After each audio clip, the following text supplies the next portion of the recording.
This is an uncensored podcast about sex, sexuality, gender, and body stuff. Listener discretion is advised. The views and opinions expressed in this podcast are solely those of the person or persons sharing them. Some names have been changed to protect the anonymity of its participants.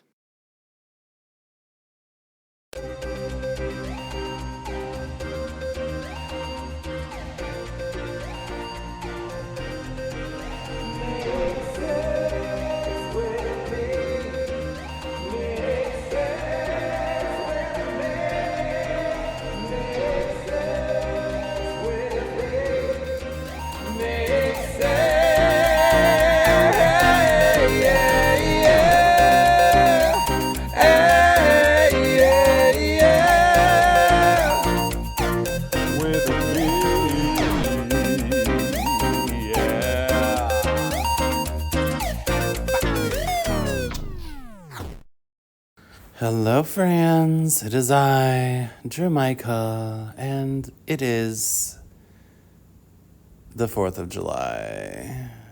I am bringing you a very special episode of Make Sex With Me where I lay on the couch. Now, you might be saying, but Drew Michael, you lay on the couch a lot of times when you record Make Sex With Me. And to that I would say, shut up, you don't know me, bitch. Okay. I am laying on the couch. And I thought about laying in my bed. I thought about having this like grandiose, like, what do they call it? Like a sit-in, like Jaka. Jaka. Like John and Yoko Ono did to protest whatever. It was like Vietnam or something. They just like laid in bed in a hotel room and like people came and interviewed them. I thought about doing that on this, our celebratory day of the country we live in.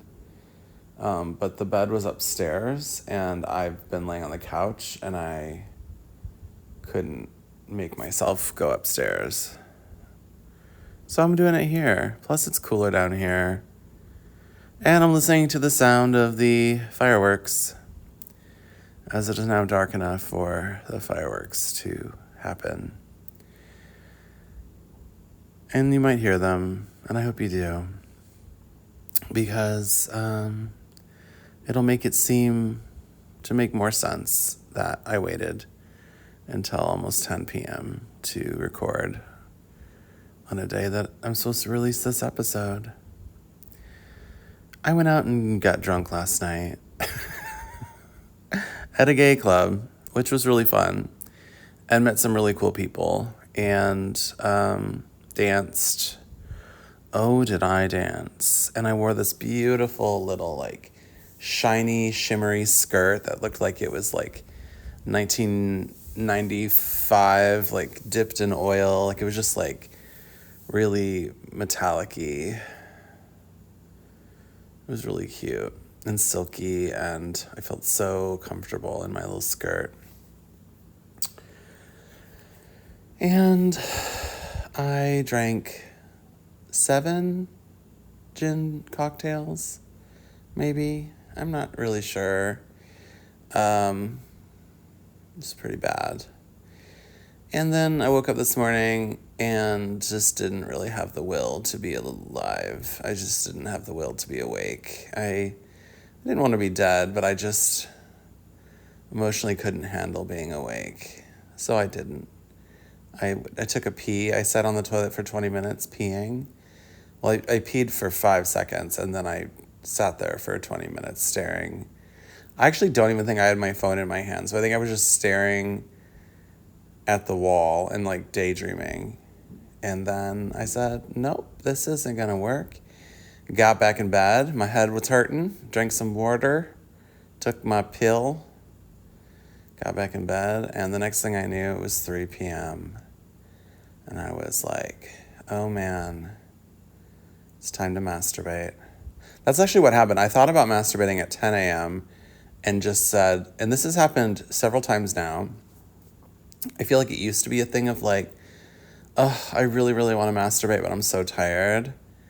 But then I had to like decide, and I think oftentimes I would still decide to masturbate.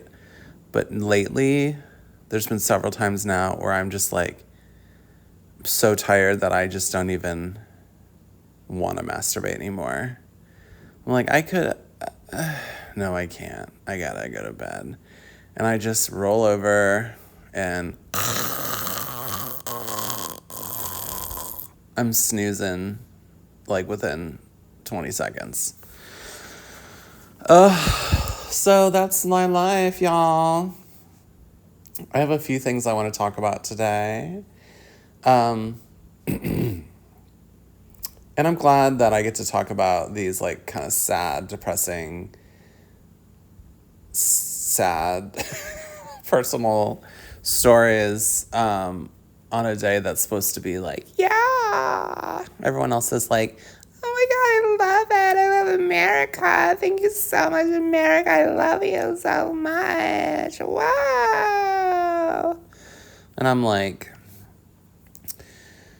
I don't hate this country, but it's always been hard. It's always been hard to be me in this country. And I know I'm not alone. I know there's a lot of other people who have had a harder time than me and find a lot more pride in this country than I do. I just think, I don't know. I think there's like some element of pride in this country that is like blind faith kind of thing. And like people either choose not to pay attention to some of the terrible things that our country does and our country has done. It's like really bad shit. You know, like there's all this possibility for good in our country. And I think when our country started, it was the first time in a lot of ways that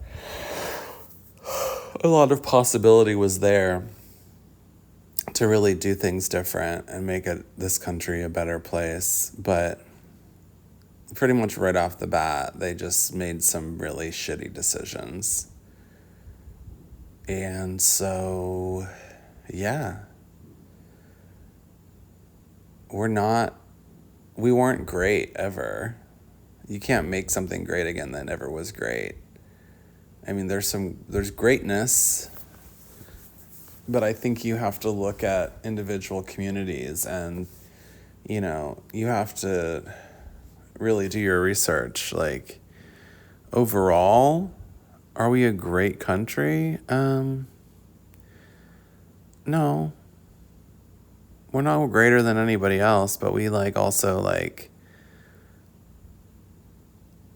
we almost lie about the bad shit we do. And it's in secret, and we don't even allow our darkness and our evilness to be a part of our narrative. It's really hard for me to celebrate national holidays. And it's so funny, I would have worked today, but I just don't work on Thursdays. It's my day off, so I didn't work today. But I normally would work on a holiday because I'm not the one celebrating, and I know other people want to. And I'm like, you go ahead, you do that, I'll work, you know. But I didn't work today. So there's that. Before we move on, I would love to remind you guys to please rate, review, subscribe to this podcast on whatever platform you are listening to this podcast on. And please shoot us an email, makesexwithmepodcast@gmail.com.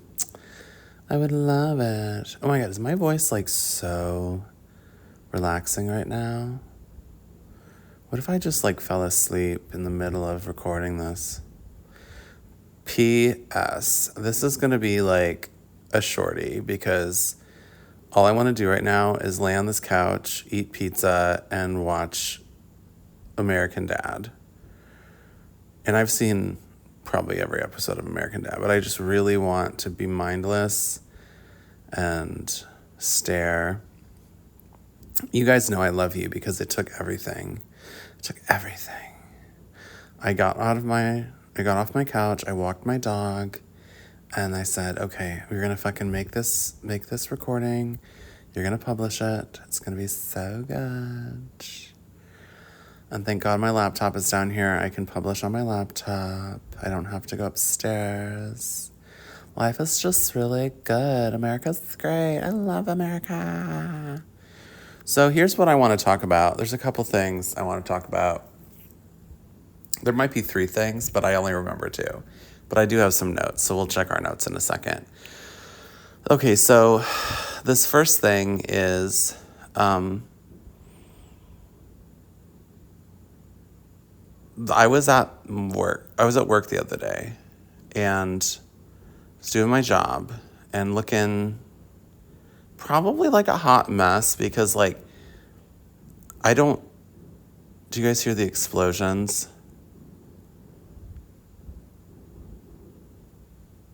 America loves explosions.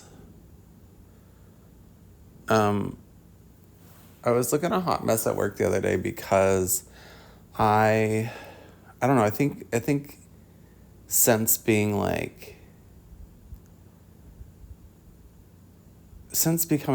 not becoming non-binary, but just like being real with myself about being non-binary, I do try to look good and stuff. And I think I make like decisions about like what to wear when I'm not at work, but like I wear a uniform at work. So like I just like put on the uniform. I guess I was the same way like at boarding school and whatever. Like when you have a uniform, you just get your uniform, you put it on, and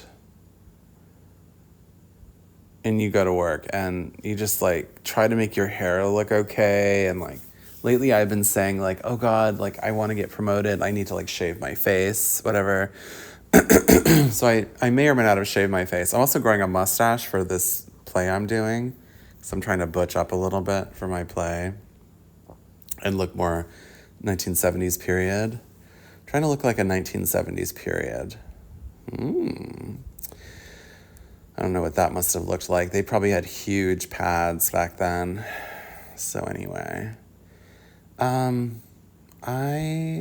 was sitting there at my desk, and my coworker was helping this mom and her son, and the son was just like really hot. And I was just like, oh my God. And I just kept looking over at him like, oh, yes. And I knew he was gay. There's just certain times when a gay sees another gay and they know they're gay. There's no question, you know. I actually think I can detect any amount of gay in a person. And I think like sometimes I can detect it even if they're not aware of their own gay. And so I was like, this guy is full on gay though, but he's like gay and pretty, and he is probably gay, pretty, and like is more like cis leaning. Like he's a little bit more masculine, but that's like these guys they're not actually that masculine, but they're in denial about their femininity, and they like, and I've talked about this a million times, these guys that like will be like, are you like masc or femme? And you're like, I don't know, I'm kind of just like a person. They're like, what does that mean? And you're like, well, I mean, I guess like I'm kind of femme, but like then again I like burp out loud and scratch my balls and, you know, just like whatever. Just like a human, but like I'm non-binary, so, you know. And then they're like, ooh, yeah, because I really only get down with masc men. I'm masc and I like masc. And you're like, all right, how many times have you said that? You know, it feels like you're putting a lot of conditions on your, you know, love or whatever, but okay. And so then I've like talked to guys like that, and they've come over, and I've been like, I've opened the door, and they've been like, "Hey, how you doing?" And I'm just like, am I looking in a fucking mirror right now? Like, you said you were masked, and I was like trying to, I was gonna act more masculine just to like make you like have sex with me, but like you didn't even try. You're completely out of touch with yourself. You have no idea what you are. You just like go around telling people you're masked, and it's probably because you like think that they won't like you if you're feminine. And in reality, the both of us could just be whatever and just like learn about each other, like who we really are. And it could be like really cool, and we could be really good friends, or we could like be fuck buddies, or we could get married, you know, eventually, whatever. Like, but like you kind of have to give people a chance to like actually show you who they are without like having some stupid, you know, rule in the beginning, like, oh, no, I'm sorry, I don't like guys who are too feminine. So anyway, that's a thing that's always happened. I know I've talked about it before, but it's more than just masc and femme with me now. It's like there's cis gay guys, and there's non-binary people, and queer people, and trans people. And there's definitely this feeling of like self-hatred and hatred towards them, even though we're supposed to be in the same community. Like, we're not exactly the same community. Like, I lived in gay man land for a large part of my adult life so far, but then when I finally decided I was non-binary, like, it made more sense to me. And in some ways, like, when I go to like a gay bar, like I'm a different animal. Like, I'm just a different animal. I'm like a unicorn or like a swan, and they appreciate me for that at most gay bars. And I'm not really like, I'm not a cis gay guy, and they don't really see me as that, but they say like, oh, this is just a bird of a different color, and we love this bird too, and it feels really good. And actually sometimes I meet really cute cis guys who are into non-binary guys. And I mean, I haven't met one that like wanted to have a thing with me, but I just like, I meet people out at the bar, and it's just kind of sexy and flirty and cute and whatever. I love that. But there's still these guys. And so anyway, this guy was at my work, and he would not even look at me. There was even a point when my coworker asked me a question regarding him and his being able to come into the gym. And I said, oh, no, that's fine. You can totally do whatever. And then he still didn't look at me that whole time. He was like, I'm not going to look at that fag. Like, I'm not going to out myself, or I'm not going to like, you know, I'm not going to for a second be like lumped in with that person. And maybe none of that happened. Maybe he just is like the least observant person ever. But like, and I feel this a lot too with like guys who are just like really, really attractive. Like, they're like, maybe they think they're like a 10, and if you're not at least an 8, they're not even gonna look at you. And I don't know, and all of that, and like, it's very possible none of this could be even going on in his process at all, you know, his mental process. But like, I've just kind of created this whole thing, but it certainly feels that way. And so I'm just like, okay, it's been a while since I've kind of experienced that, I guess. I don't know. Or maybe it's been a while since I thought about it. But what's really brought this up too is this idea that the longer I live here in the South, like, the more I feel expected almost to hate myself for who I am. And it just kind of trickles in, whether you like it or not. You just start to feel like you start to just become like the people that you're around, and it's really insidious. I'm not completely like all the people here, but you know, there's these thoughts that slip into your head of doubt, and what if they're right? What if I am, a sinner and I'm like going to hell or whatever? Even though it's like so stupid. But you start to get fear and anxiety and bad feelings, and it's a trippy fucking thing. So I was on one of the fuck apps, Grindr, Scruff, I don't remember. There was this really cute guy, and I was talking to him, and he kind of looked like he was like Asian, like half Asian, and I was like, oh, that's so gorgeous, I love that. And we were talking, and he's like, yeah, everyone thinks I'm Asian, but I'm just like a white guy. I was like, oh, cool. And he showed me like another picture, and I was like, oh, yeah, you look a lot less Asian in that picture. Like, I feel like, are you like trying to, what are you like, Ariana Grande? Like, what's happening? And so we were talking, he was like so cute, and I was like, dang. And he sounded like he was into some like really kinky things that I could get down with and whatever. And he lives like in another state. I think he lives in like Virginia or something. And I was like, oh, so this isn't really going to happen. But, at least we could flirt and talk and whatever. And, if I'm ever passing through, like, I could, hang out or whatever. As if I've recently hung out with anybody. Nope. And so we just started talking about stuff.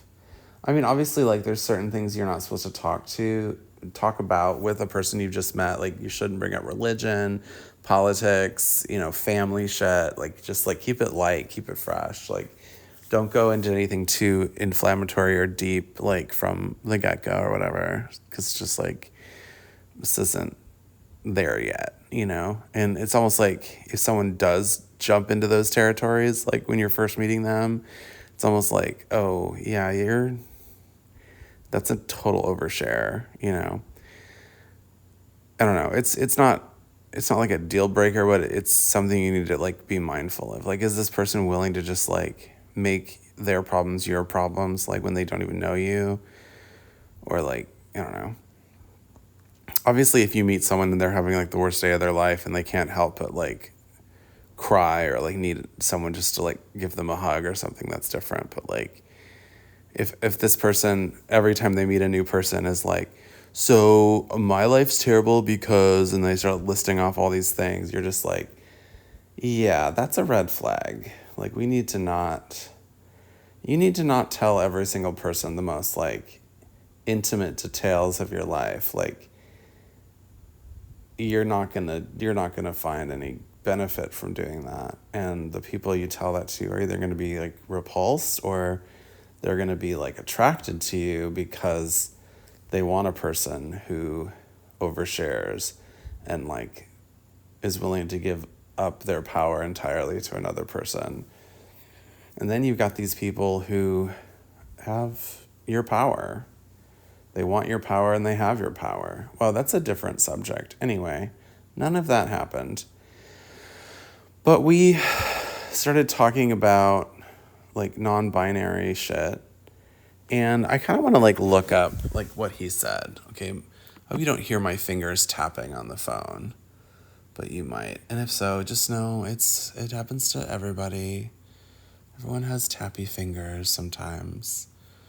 Ooh, one of these apps is like, you'll see really hot guys when you first get on, and then you realize these are like men all over the world who are using the app. And when you go, you're like, oh shit, I gotta go to like just where people are that are around here. And then you tap on it, and then they get a lot less hot. This guy is around here though. He's pretty hot. What's his name? Jonathan, 35. What's up, Jonathan? He looks like a guy that would never talk to me. Okay. Oh, Daniel's really cute. Daniel, 24. You're really cute. All these guys are in from out of town for the holiday. Oh, he wears pearls. That's so cute. I love it. Okay. So let's try to find, is this even the thing where I talked to the guy? No, I think it was on Grindr or something. Let me see. Okay, I have to go to the next one. Oh, no, that was Grindr. This is Scruff. Okay, I talked to him on Scruff. All right, so Where is it? Oh, here it is. Brandon. So I have to go back as far as I can. It doesn't let you see old things.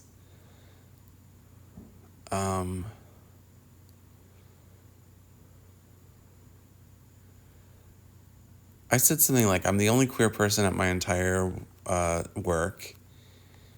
And then he said something, and I said, you're so gay. And then he said something, I can't, it won't let me read those unless I pay for the shit, and I don't want to pay. But then I said something like, I like it. I'm non-binary also, so I'm just a queer bee.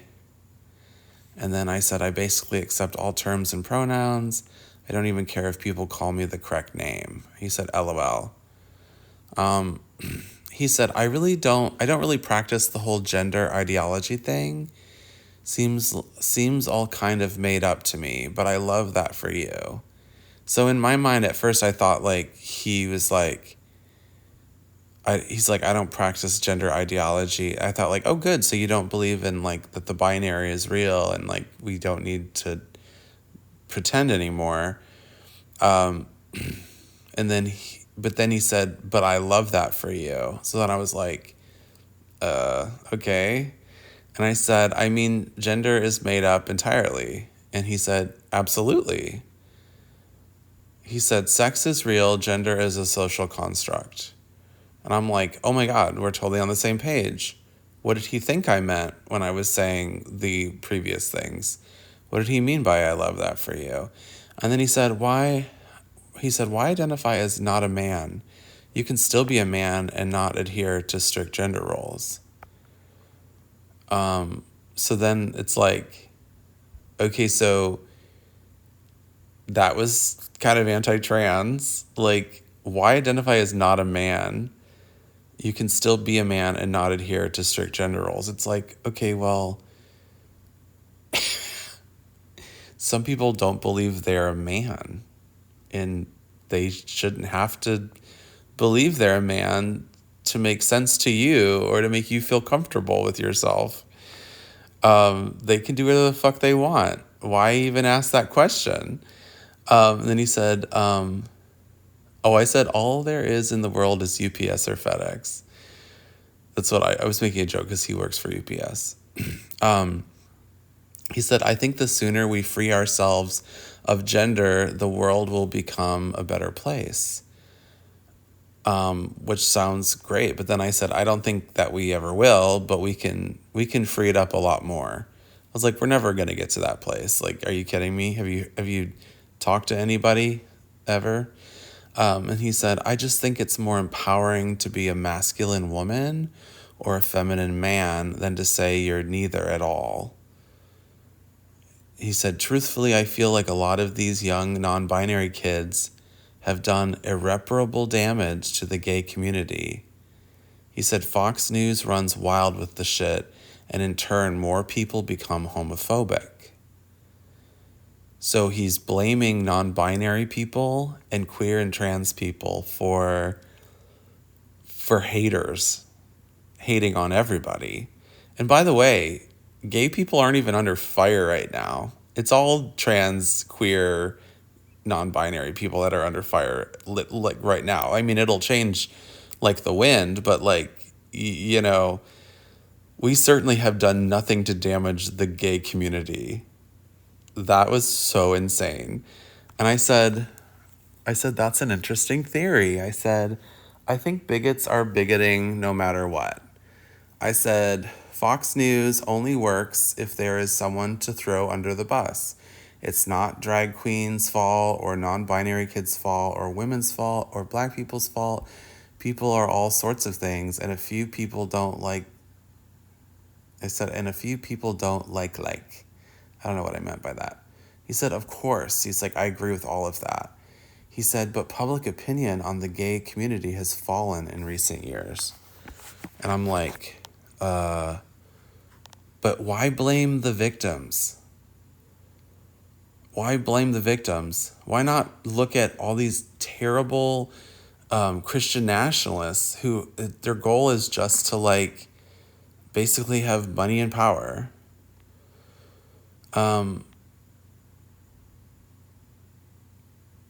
he said, I think a big part of it is from the whole gender crowd. And then I said, I think sexuality has had its movements, and gender also needs to be heard and seen. There's more than two genders. It's scientifically true, and living in the binary has caused terrible damage to the human race for all of human history. And then he stopped talking to me. That was it. I think he was like, we done. And what's funny is like, I wasn't like, the old me would have been like, oh, fuck this guy. I don't want to talk to this guy. But I wasn't like that. I would have been down to just keep having that conversation. And he was super cute and whatever. Like, it's not like we need to say like, oh, we can't talk because we don't agree, you know? But he was like done. I mean, I've been the person who's sent 3 or 4 messages after the person hasn't said anything, and then I'm like, oh, they're done talking. And I'm not that person as much anymore. Like, I send a message. If you don't respond for like the rest of the night, and then not again the next day, like depending on what that message was, like I'm like, okay, I guess we're done talking, you know? But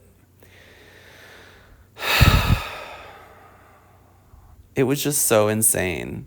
This guy seemed so cool, and he was just like,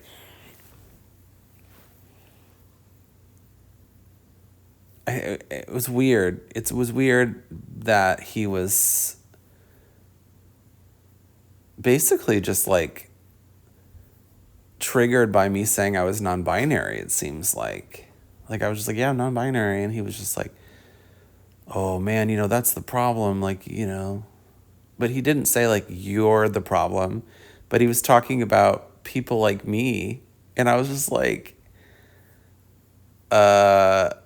hello?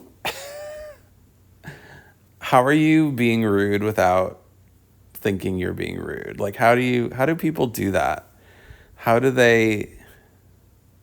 It's like you have to be in a certain amount of denial to talk shit about people like me to my face and think that like I'm not going to be offended by you talking shit about me to my face.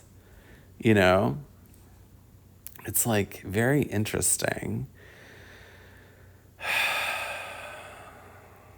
It is so insidious that there's this hate that we have for ourselves and people like us. Or like we get mad at other people because of like, they're like, it's your fault that we're being discriminated against. And it's like, really? Do you really believe that? And don't you see that like the people who want bad for us, or they don't want us to be heard or seen at all, they want us to hate each other. They want us to be separated from being one community. They don't want us to congregate and, you know, and share ideas and share love and grow and be a stronger community. Why would you separate yourself or anyone else from that loving, good community, you know? And I've been there, I've done that. Like, you know, when drag was really under fire, like a year ago or something,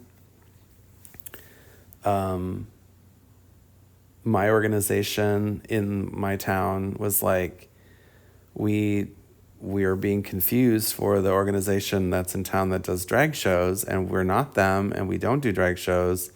We need to like find ways to let people know that we're not them. And a part of me was like, I agree, because we're such a fledgling young organization, you know, we need to do everything we can to kind of save face, but at the same time, are we running and hiding and like denying our relatives? Like basically like, well, that's my cousin, but we're nothing alike, you know?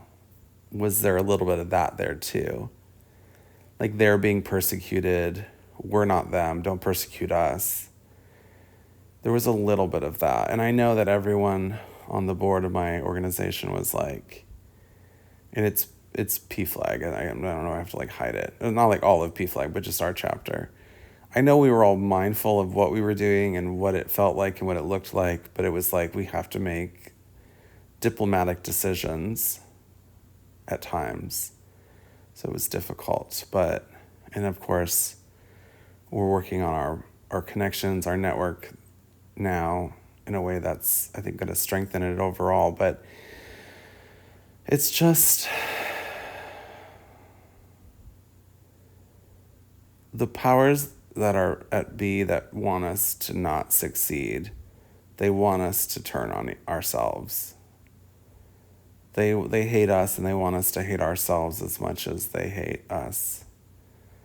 And we want them to love us as much as they love themselves. And we want them to love themselves. A lot of people don't love anybody. They don't love themselves or anybody else. They might love their kids, but they also want their kids to be a certain way. And they're extremely conditional about that. And if they found out their kid was a certain way, they wouldn't know how to love them anymore. It's very, very sad. I think that was all I wanted to talk about. Let me see. Let's check the notes. There might have been something else. This is going to be a really good episode. You guys are just loving this. Gay guy who checked out. Oh, that was the thing. And that was another thing. Oh, Jesus. I'm so glad I have notes. Sorry, I just yelled into the microphone. Okay, so going back to the guy who was at my work, who my coworker was helping. He was, there was really no doubt in my mind that he was gay. But then a coworker of mine, I won't say his name. Did I already say his name? Anyway, he's not gay, but he's very cute and has a very nice butt. And he wears pants that just kind of, it's like they were painted onto his butt. They're actual pants, but they just fit him so well. And it just shows two, muscular orbs. It's just very nice. And I mean, I don't say anything to him about it. I try not to stare. I'm not trying to make a coworker feel uncomfortable at work, but it's just very, very nice. And in my mind, I'm thinking he must know to some degree that his pants fit him like that. And I know he knows he has a nice body for other reasons we don't need to bring up. But anyway, so he walked by right behind where we were working, and I watched the guy who wouldn't even look at me. His eyes went right to my coworker's ass, and he was trying to hide that he was looking, but he couldn't help but look. I mean, he followed him down the hall with his eyes, and I was just like, oh, what am I, chopped liver? That's what I said. I said it out loud, like I always say. I always say everything I'm thinking. Right in the moment. No, I don't. And I didn't. So that was that. Okay, and then the other thing I want to mention is another coworker of mine. By the way, I have no life. I work all the time. Everything that happens to me happens at work. There's another guy who is pretty straight. He's given me one clue, maybe, that he likes both men and women. And, whatever else, I guess. He likes to talk to me a lot. He talks to me every time he sees me, and it's like I can barely get him to walk away. And he's really attractive, and he likes to do this thing where he lifts up his shirt for whatever reason because he's talking about how he conceals guns in his pants sometimes, or which I don't like, or he, I can't remember the second reason why he needed to lift his shirt up in front of me, but he did right at my desk. And he's got like this happy, it's not even a happy trail. It's like the wide happy trail. It's like the whole belly is a little furry, and it goes up to furry chest and down to furry wells, I don't know what else, but I hope he doesn't just start shaving right below the waistband. That's so stupid when guys like have a happy trail and then they would have like a nice gorgeous bush and then they just shave it off and they don't like do anything to fade it or like make it look like a natural anything. It's just like bald all of a sudden. And you're like, so you just shaved right there, like a line right there. It was a happy trail. Everything was gorgeous. You're like a sexy wolf. And then all of a sudden, and now you look stupid. And you look like you're like, I got a shave down there so people will put my dick in their mouth. And you're like,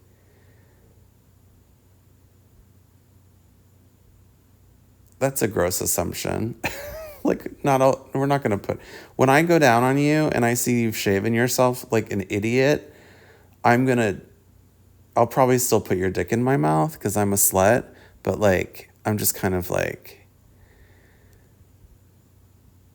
I don't want to. Like, I don't want to anymore, but I'm going to do it anyway. But like, I don't want to. You know what I mean? So anyway, so he's showing me his little, and he's like chiseled. He's like muscular. He has like flat belly, like ripped abs, and then just like furry. And I'm just like, oh my God. And he's like a furry, like a little bit darker fur, but he's like blonde. So he's like a hairy blonde guy. And I'm just like, oh, like a blonde, like otter. Like, I'm just like, fucking take me.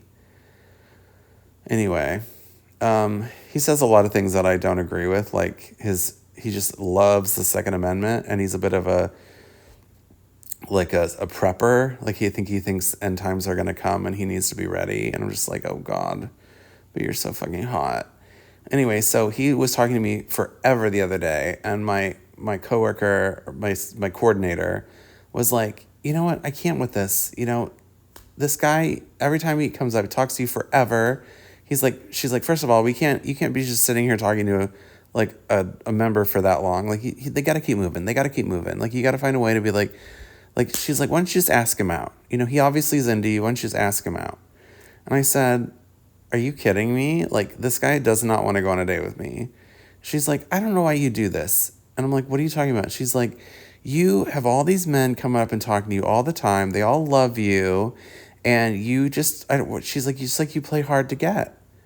And I was like, I love that you think that I am playing hard to get. Like, I love that you think that. What was the word I was trying to think of?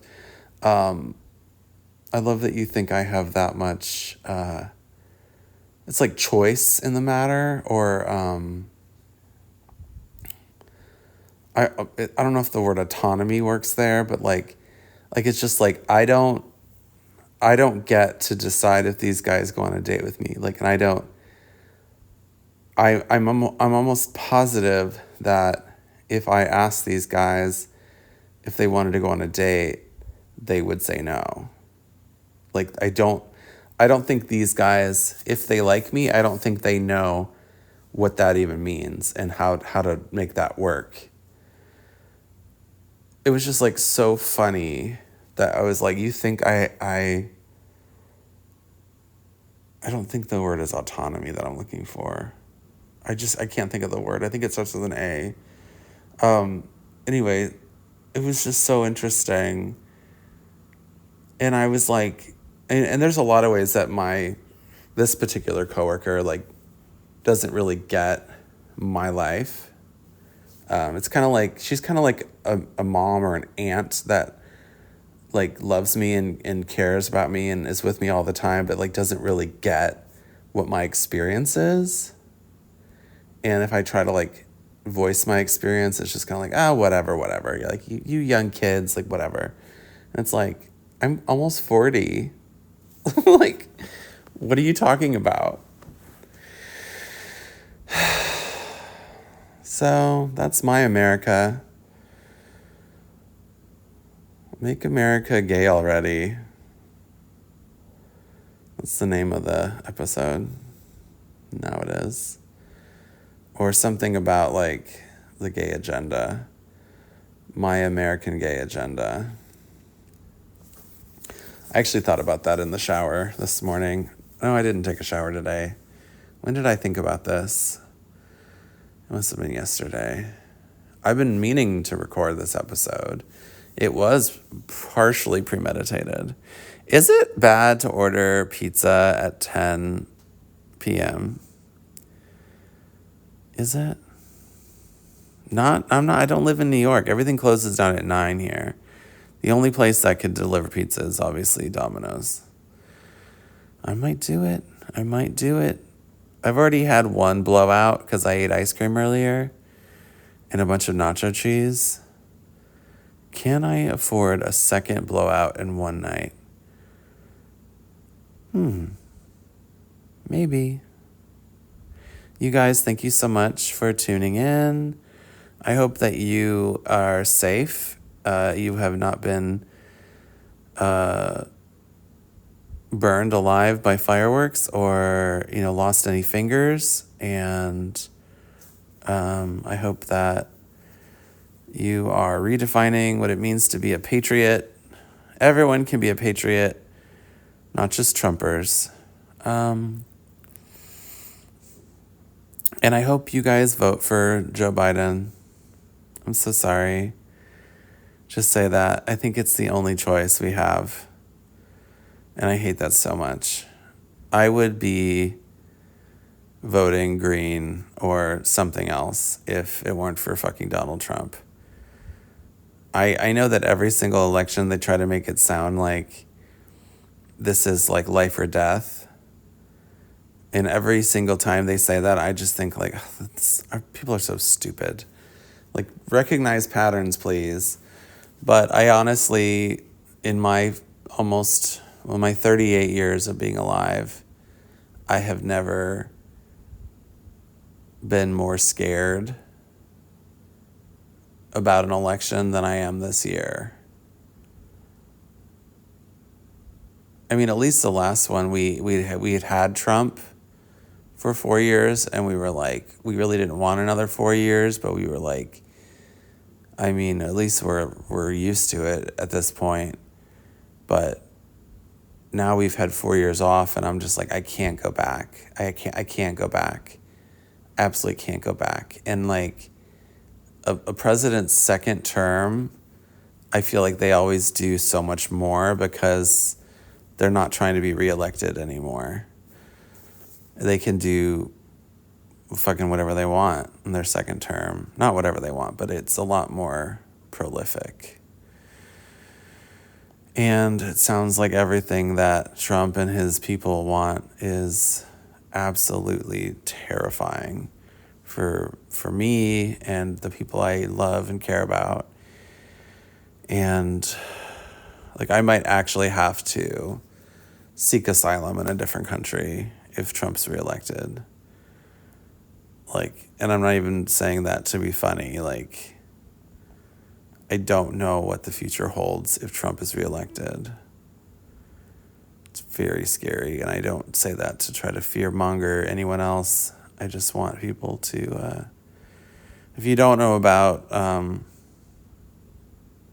what is that thing called? Like, Plan 2025 or whatever it's called. I don't think it's called Plan. But it's like what the Trump administration, future administration, and all of its, pundits and whatnot, that they want for America in 2025. And they've been planning it for years. And it's really not good. It's like basically fascism. So please make yourself aware of what I'm talking about, even though I don't know what it's called. Thank you.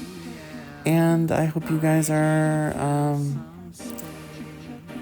I hope you're not putting fireworks in your holes, because, unless that makes you happy, but I've seen people put fireworks in their butt cracks, and it doesn't end well. So please, fill your holes with whatever makes you happy, but hopefully it's not Roman candles. Bye-bye.